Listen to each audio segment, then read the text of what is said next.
idineklara bilang isang National Cultural Treasure noong April 12, 2025 at isang biyaya ng minsang nakasama ng parokyang ito, si Padre Pedro Bautista, na isa na ngayong santo ng simbahang Katoliko.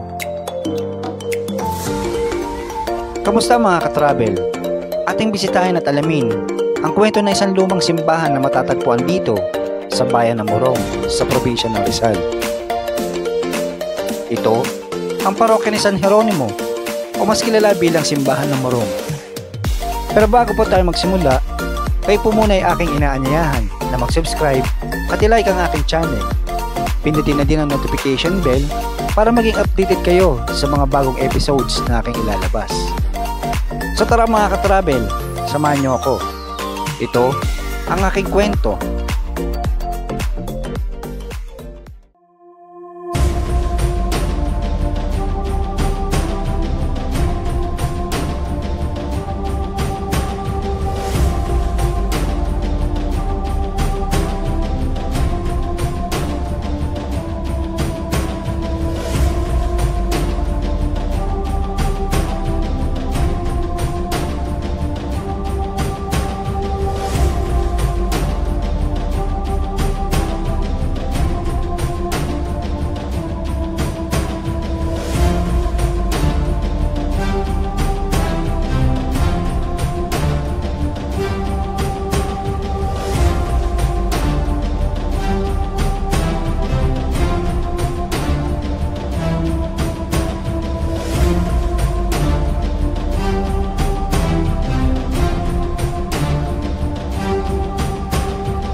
Unang itinayo bilang isang bisita o kapilya noong 1586 sa isang mas malaking pamayanan upang payagan ng pangangasiwa ng relihiyon at sibil.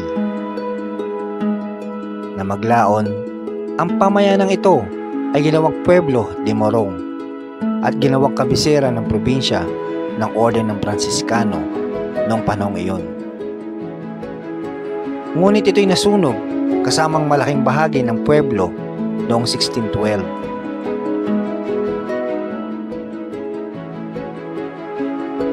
Pagkaraan ng 3 taon, itinayo sa mataas na lupa ang isang bagong simbahan na gawa mula sa bato na galing sa Borol na tinatawag na Kaingaya at bundok ng Kaymaputi at mga buhangin at graba mula sa Morong River. Ito ay may sukat na 42 yarda ang haba at 12 yarda ang lapad. May isang nave na may semicircular apse na binubuo sa ilalim ng direksyon ng maestrong inchik na manggagawa.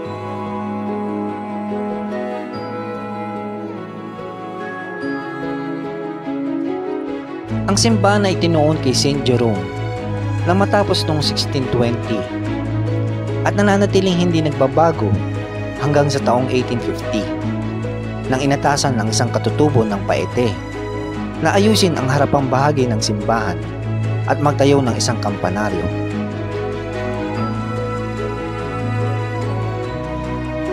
Sa halip na itayo ang kampanaryo sa magkabilang gilid ng fasad, itinayo ito sa ibabaw ng pediment. Ang nakapatong na tore ay nagbibigay sa fasad ng itsura ng pagtindig. Ang buong pasad ay tumaas bilang isang pangkalahatang epekto dahil sa kampanaryo. February 6, 1853, halos 3 taon bago na kumpleto ang bagong barok fasad na may matayog na taas na 20 yarda.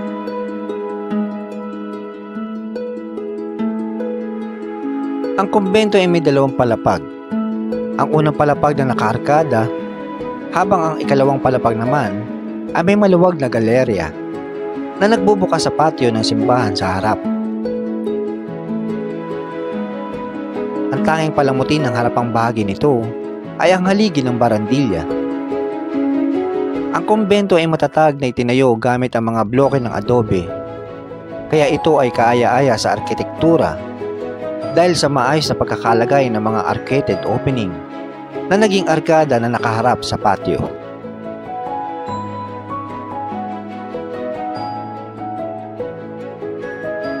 Ang simbahan ng Morong ay naka-cruciform na disenyo. Meron itong iisang nabe at transept na bumubuo ng Latin cross. Sa itaas ng main entrance ng simbahan ay makikita ang isang kahoy na choir loft na hanggang ngayon ay nananatiling orihinal pa rin. Ang kapansin-pansing detalye nito ay ang mga nakaukit sa mga haligi, isang pambihirang halimbawa sa arkitektura ng simbahan na matatagpuan dito sa Pilipinas.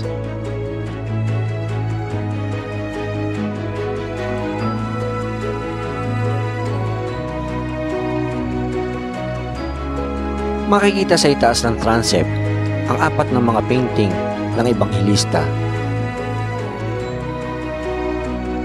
Pinalamutian ito ang mga nagdadala ng 8 panig ng mga galeriya sa itaas ng transept.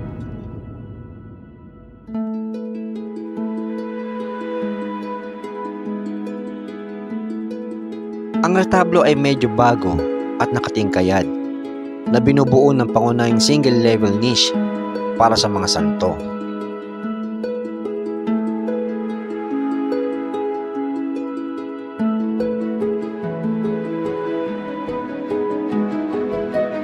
Ang baptistry na dating matatagpuan sa kanang bahagi ng nave, sa pagpasok mula sa pangunahing pintuan ay ginawa na ngayong isang adoration chapel kung saan nakalantad ang pinagpalang sakramento.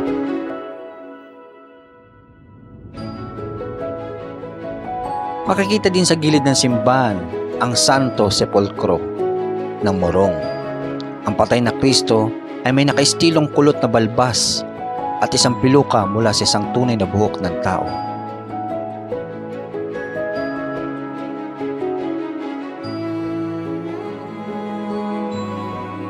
Hindi din nakaligtas ang simbahang ito noong panahon ng Rebolusyon ng Pilipinas.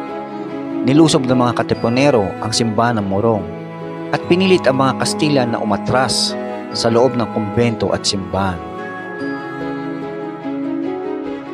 At noong August 19, 1898, ang mga Kastila ay tuluyan ng sumuko sa mga Katipunero.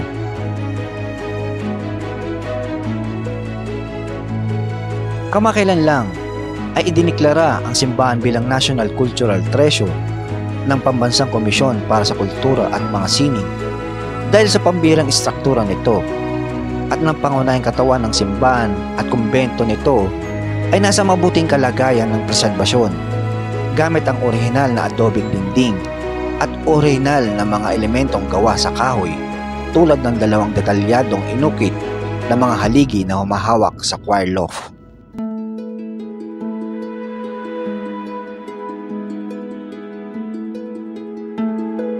Isa sa napakagandang simbahan na may makasaysayang kwento at isang obra maestra sa arkitektura ang nasaksihan natin ngayon, mga katravel. Sana'y magpatuloy pa itong ingatan upang masaksihan pa ito ng mga susunod pa nating henerasyon. Hanggang dito na lamang muna tayo, mga katravel. Sana'y nagustuhan nyo ang aking maikling kwento at sana'y may nakuha kayong kaunting kalaman sa episode natin ngayon. Maraming salamat, mga katravel, sa pagsama. Hanggang sa muli.